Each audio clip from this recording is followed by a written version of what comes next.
자, 이렇게 대통령 탄핵 심판이 막바지에 다다른 지금 국민의힘은 헌법재판소와 법원에 이어서 중앙선거관리위원회를 타겟으로 삼아서 총공세에 나섰습니다.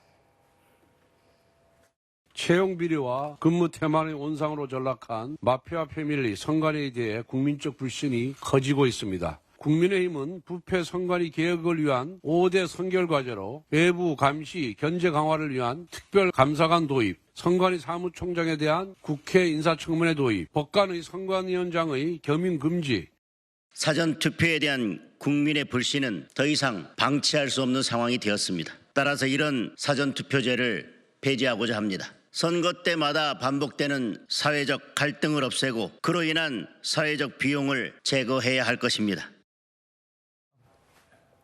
자, 국민의힘은 중앙선거관리위원회와 관련해서 채용 비리 논란 최근에 있었죠. 그리고 부정선거 의혹. 이 부분이 이제 보수 진영에서 줄곧 계속 주장하고 있는 부분입니다. 자, 이 두 가지를 동시에 겨냥하고 있습니다. 강성 보수층을 중심으로 특히 이 부정선거 의혹을 계속 제기해 왔고 최근에 보니까 인터넷에 이 부정선거 특히 사전투표 조작 의혹에 대해서 뭐 다큐멘터리까지 만들어서 유포가 되고 있고 굉장히 다시 한번 이 주제에 초점을 맞추는 것 같습니다. 보수층이 결집하는 효과에 상당한 영향을 줄 수도 있을 것 같아요. 저는 최초에는 이런 부정선거 의혹이 보수층을 조금 결집시키는 데 도움이 됐다고 봅니다. 네. 하지만 이게 계속해서 객관적인 증거가 나오지도 않고 계속해서 의혹과 주장만 난무하기 때문에 저는 보수층도 직결이 좀 풀어지는 듯한 그런 느낌을 받고 있고 그게 실제로 저는 일어나고 보고 있습니다. 네. 제가 오늘 조간에 보니까 동아일보 사설에 이런 말이 나와 있더라고요. 아니 부정선거 의혹에 대해서 얘기를 하는데 그렇다고 하면 22년도에 윤석열 대통령의 출구조사 그리고 사전투표 여론조사에 소수점까지 윤석열 대통령의 득표율을 맞췄다는 거 아니겠습니까? 그러면 그것도 다 모든 게 다 부정선거로 다 이어지는 겁니까? 그게 가능한 겁니까? 그렇기 때문에 저는 국민의힘에서 이번에 선관위와 관련돼서 가족 채용 비위에 대해서 날카롭게 지적하는 것은 저희 민주당도 함께 동참해야 된다고 생각합니다. 네. 하지만 자꾸 장동혁 의원처럼 사전투표에 대한 국민적인 불씨 정말 이런 얘기 그만하셔라. 네. 그런 말씀 꼭 드리고 싶습니다. 지금 들으신 것처럼 민주당은 이 불순한 의도가 담긴 선관위 때리기가 아니냐라면서 비판의 목소리를 높이고 있습니다. 국민과 우리나라 운명에 영향을 크게 미치는 사안들에 대해서도 일관되게 인사청문회나 국정조사를 반대해 왔지 않습니까, 국민의힘이? 그런데 유독 이 선관위 문제에 대해서 이런 주장을 하는 것은 본인들이 지금 프레임으로 만들어가고자 하는 부정선거 또 선관위에 대한 국민적 불신 이런 것을 강화하기 위한 아주 나쁜 그런 정략적 의도다 이런 의심을 지울 수가 없습니다.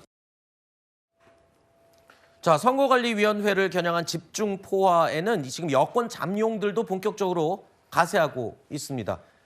조기 대선을 염두한 게 아니냐 뭐 이런 해석도 가능한데 근데요.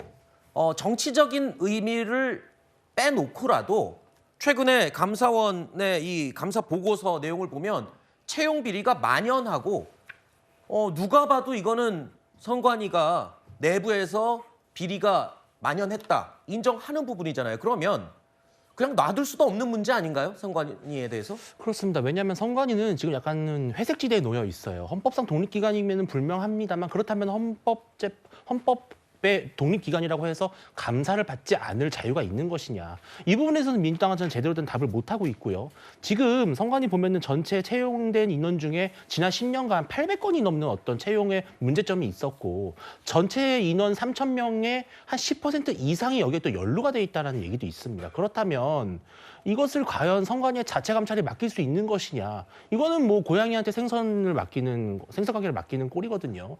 이렇다면 민주당도 이렇게 뭐 선관위를 또 지키기에만 급급할 것이 아니라 좀 전향적인 태도를 좀 보여줘야 되는 것이고 또 지난 한 10년간 선관위의 모습을 보면은 사실은 누가 보더라도 상당히 좀 민주당에 유리한 유권 해석이라든지 판단을 해온다라는 그런 정치권의 비판이 계속 있었습니다. 이번 기회에 선관위의 투명성과 중립성을 지키기 위해서라면은 뭐 감사원이 아니더라도 특별법을 도입해서 선관위를 외부에서 제3자가 제대로 감찰할 수 있는 기관을 제도를 만들자. 이것을 반대하는 것은 오히려 선관위를 좀 비호하는 것이다. 그런 오해가 불가피할 것으로 보입니다. 네. 투표는 민주주의의 꽃이라고 하죠. 그런데 그 투표 자체가 공정하네 안 하네 이런 논란이 조금이라도 남아 있다면 글쎄요. 민주주의의 꽃이 그 명예가 조금 빛이 바라는 게 아닌가. 자, 그런 생각이 드네요.